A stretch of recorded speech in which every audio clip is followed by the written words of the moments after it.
Спасибо, Досым. Приветствую, дорогие участники конференции. Приветствую вас от имени Ассоциации возобновляемых источников энергии «Казак-Грин».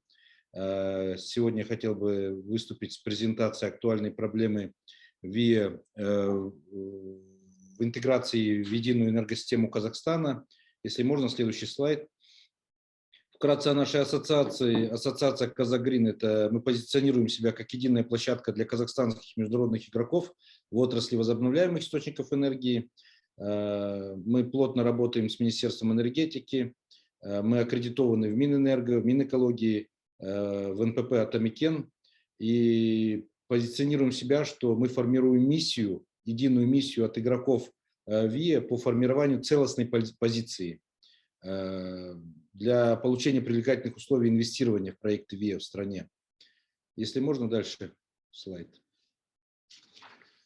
Вот то, что говорил, о чем говорил Досым. Казахстан поставил действительно перед собой амбициозные цели по внедрению возобновляемых источников. Первый индикатор был 3% в 2020 году, мы его достигли. Следующий индикатор, согласно стратегическому плану развития, который является основным документом для правительства, в 2025 году промежуточный индикатор мы должны достичь 6%, то есть вдвое увеличить сегодняшний объем генерации от возобновляемых источников энергии. В 2030 году буквально до мая месяца индикатор стоял 10%, но президент, выступая на совещании по электроэнергетике, господин Токаев заявил новый индикатор, что мы должны достичь в 2030 году 15% возобновляемых источников энергии от общей генерации в стране. И согласно посланию президента, лидера нации Назарбаева по стратегии 2050, Казахстан должен добиться 50% от зеленых источников. И в 2060 году, как заявил Токаев на международной конференции по Парижскому соглашению, в 60 году мы должны достичь 80%. Дальше следующий слайд, можно, пожалуйста. Это ВИА на сегодняшний день. Очень хорошие результаты, учитывая то, что действительно рост ВИА у нас начался всего 6 лет назад, после того, как были в 2014 году введены фиксированные тарифы. На сегодняшний день уже фиксированные тарифы отменены и действует транспарентная прозрачная схема электронных торгов, аукционных торгов. Через аукционы любые инвесторы со всего мира могут приходить, выигрывают они только по одному параметру, это самая низкая цена, которую даст инвестор. Этот инструмент действительно зарекомендовал себя с очень хорошей стороны. Сегодня мы видим большое понижение на проекты по солнечной и ветровой электростанции. Приведу пример, если мы фиксированные тарифы внедряли по 34 тенге, то сегодня аукционы дали цену 12 тенге, да, то есть порядка 60% снижения на солнечной электростанции. Сегодня в стране действует около 2 гигаватт ВИА, это то, что было сделано за последние 6 лет. Видите здесь в разрезе видов возобновляемых источников энергии: ветер, солнце, гидростанции, биоэлектростанции. Сегодня мы вырабатываем порядка 3,5% от зеленых источников, 3,5% от общей генерации по стране. Следующий слайд. Планы, значит, по развитию ВИА, как мы это видим и как видит правительство, то есть проведение аукционных торгов в 200 мегаватт в 2021 году. Эти аукционы провели буквально неделю назад, последний аукцион прошел. Объем небольшой. До этого в 2018-2019 году разыгрывалось почти до гигаватта на аукционах. В этом году определенные причины, о которых я скажу дальше, дали возможность объявить только 200 мегаватт. Тем не менее, хочу сказать сразу инвесторам, что в следующем году ожидается в несколько раз больше мощности для аукционов. Также один из основных планов – это развитие, внедрение зеленых источников системами накопления электроэнергии с аккумулированием. Здесь мы надеемся, что будет очень большая перспектива. Также совершенствование механизма распределенной генерации с поддержкой ПРООН. Сейчас этот механизм разрабатывается, и мы пытаемся совместно внедрить его. Распределенная генерация имеется в виду маломасштабная генерация для населения и малого среднего бизнеса. У нас это направление абсолютно не развивается. Причина – это низкие тарифы в Казахстане на электроэнергию. Вот, если сказать в центах для иностранных граждан, чтобы понять не было, мы мы платим вот в Астане сегодня как физические лица, дома платим $3 за киловатт-час.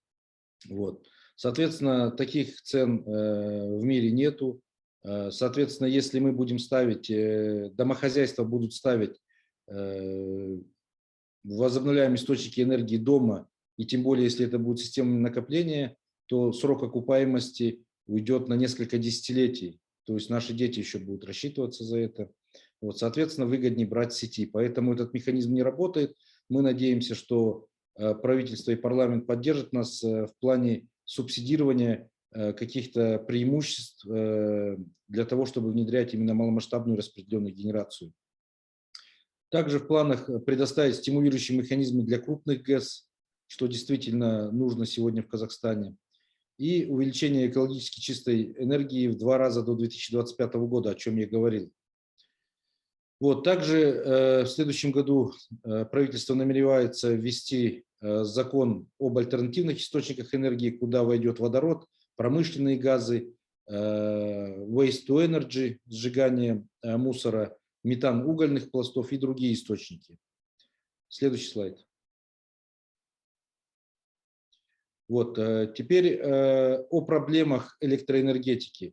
Сегодня в Казахстане, в принципе, мы на сегодняшний день не можем говорить о развитии ВИА, пока мы не наведем порядок у себя в электроэнергетике. Состояние электроэнергетики находится в плачевном состоянии. Сегодня у нас острый дефицит не только маневренных мощностей, как вы сказали, ДОСом, но у нас дефицит генерации самой. Вот. Получилось так, что в этом году он таким определяющим был для электроэнергетики. Тот дефицит, который ожидали через несколько лет, там, через 2-3 года, он пришел сегодня из-за того, что к нам зашла индустрия на рынок по цифровому майнингу криптовалют. Государство поддержало эту отрасль.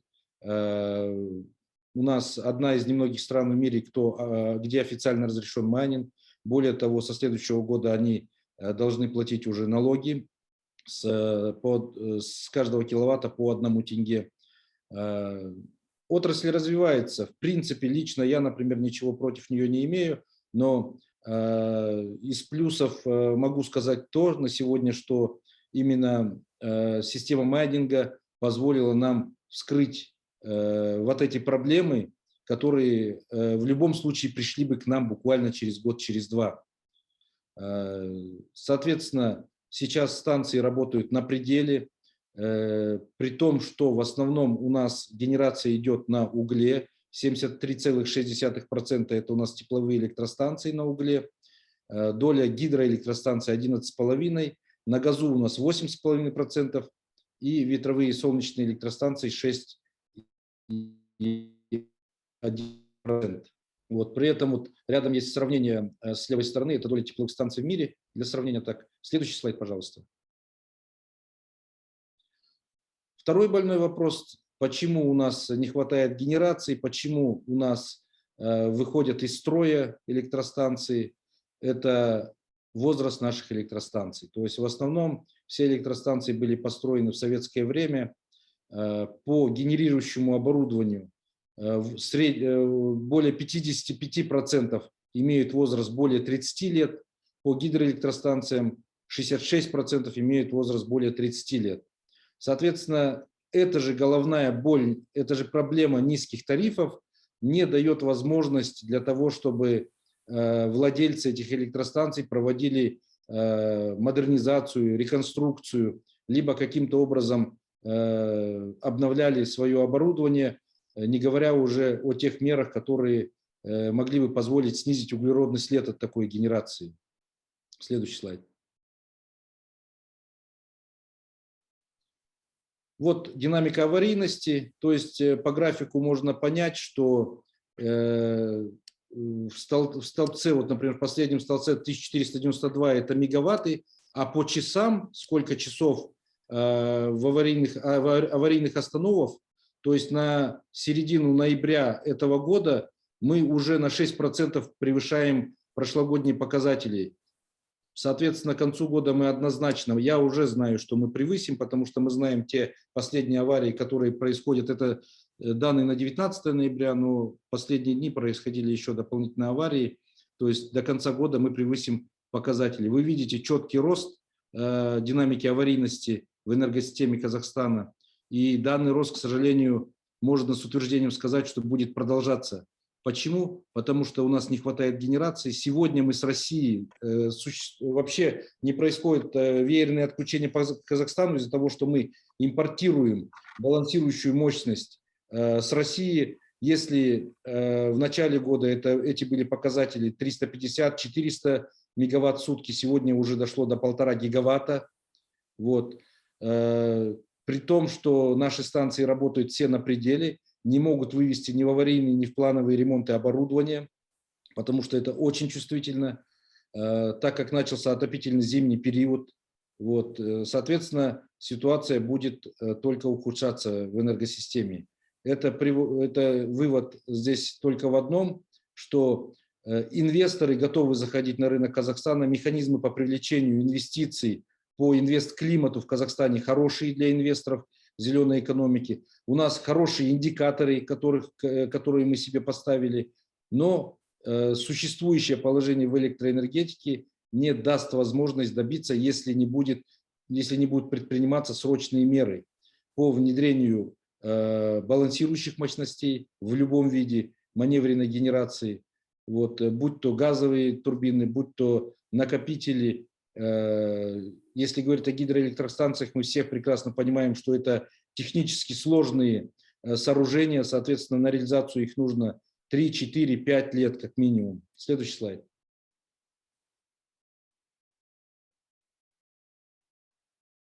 Здесь тоже вот, значит, по проблемам резервов, если у нас располагаемая мощность 12 гигаватт в энергосистеме, то максимальное потребление 17 гигаватт. При этом в резерве нужно держать 2,3 гигаватта. Дефицит мощности составляет 480 гигаватт, при том, что еще существует недоступная генерация. Это ограничение по вспомогательному оборудованию, это ограничение по Жамбылской ГРЭС, которые являются больной темой. Но на сегодняшний день та политика государства, которая проводится по решению этих вопросов, напоминает политику тушения пожаров, так как вот я говорю, там срочно нашли газ для Жамбылской ГРЭС, да, дали тариф высокий 26 тенге, вот, при этом уменьшают сроки ремонтов на электростанциях. Вот, ну, эти проблемы у нас существуют. Следующий слайд. Вкратце я расскажу об исследовании, которое провело КИГОК. То есть исследование охватило 63 объекта ВИА с суммарной мощностью 1250 мегаватт. Можно дальше, пожалуйста? Коллеги, мы делимся с этой презентацией, то есть от организатора конференции можете получить, вот эти графики изучить, кому интересно. Можно следующий слайд, я перейду к заключению. Следующий еще слайд. Вот. То есть это исследование показало, что при установленной мощности 1250 мегаватт, которые подпали под исследование, на самом деле базовой генерации более-менее стабильной в среднем по году выходит 50 мегаватт. При том, что пик генерации по всем объектам на 2020 год составил 700 мегаватт.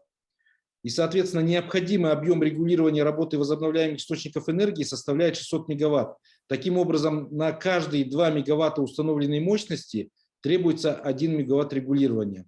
А при том, что вот по предыдущим слайдам, по моему рассказу, вы поняли, что у нас и так существует острый дефицит балансирующих мощностей. Вот. Какой можно вывод с этого заключения сделать? Необходим запуск рыночных механизмов. То есть понятно, что строительство маневренных мощностей займет несколько лет. При этом есть такие рыночные механизмы, которые помогли бы найти резервы сегодня в энергосистеме.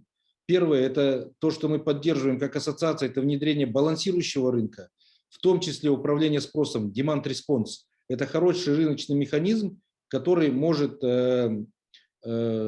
привлечь не только бизнес, но даже население использовать электроэнергию не в часы пики, не в часы максимума. Мы все прекрасно помним, что при существовании дифференцированного тарифа несколько лет назад, когда ночью тариф был дешевле, я всем пример привожу, что даже когда я приходил в гости к родственникам, я видел, что они стираются даже ночью. При этом, что многие отопительные приборы включались по ночам.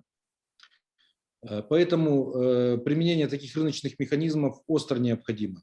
Второе, конечно же, вот как я сказал, это строительство маневренной генерации, реализация пилотных проектов как можно быстрее с накоплением энергии, с аккумулированием. Вот. Третье – это повышение ответственности объектов ВИА за прогнозирование. То есть какие бы мы сторонники ВИА не были, мы прекрасно видим совместно с системным оператором, когда общаемся, они нам показывают, какие дают прогнозы наши объекты ВИА, то есть они абсолютно не бьют с фактическим, да, просто от фонаря дают. Почему? Потому что нет ответственности. Эту ответственность нужно вводить. Вот. Также нужно дать разъяснение, то есть сделать более понятным законодательство по двусторонним контрактам. Сегодня для достижения углеродной нейтральности, для достижения внедрения политик декарбонизации многие серьезные компании, включая нефтяной рынок, вот, готовы покупать электроэнергию ВИА для получения офсетов по парниковым газам. Вот. Но пока что эти механизмы по двусторонним контрактам, они непонятны. То есть здесь нужно внести изменения законодательства. Вот. Ну и самый главный вопрос, о чем мы говорим сегодня, буквально позавчера провели круглый стол со всеми игроками рынка электроэнергетики, включая и парламент Казахстана, и Министерство энергетики. Это о том, что у нас в Казахстане нет ни одного документа, который бы нам дал видение, как будет развиваться отрасль электроэнергетики. Говоря простыми словами, у нас нет стратегии развития отрасли электроэнергетики. Вот. Мы абсолютно слепы, мы не понимаем, хотя ставятся такие индикаторы, о которых я говорил, достижение углеродной нейтральности, снижение угольной генерации, да, там, до 2060 года практически в ноль вывести. Но как мы это будем достигать? Ни долгосрочной, ни среднесрочной, ни краткосрочной стратегии у нас нету. Мы сейчас готовим обращение на имя президента от игроков отрасли с просьбой посмотреть, какой документ по госпланированию можно утвердить, вплоть даже до указа президента, чтобы отрасль, чтобы не только отрасль, чтобы вся экономика могла понять, как дальше будет развиваться рынок электроэнергетики. Следующий слайд. Нет, это назад. Ну, это на этом, последний слайд. Так как время у нас ограничено, я надеюсь, что дал понимание вам ситуацию по возобновляемым источникам энергии, и уже нельзя от этой отрасли отделять отрасль электроэнергетики в целом. Вот, поэтому спасибо за внимание. В любой момент можете обращаться в нашу ассоциацию. Всегда примем, поддержим. Вот, милости просим. Спасибо.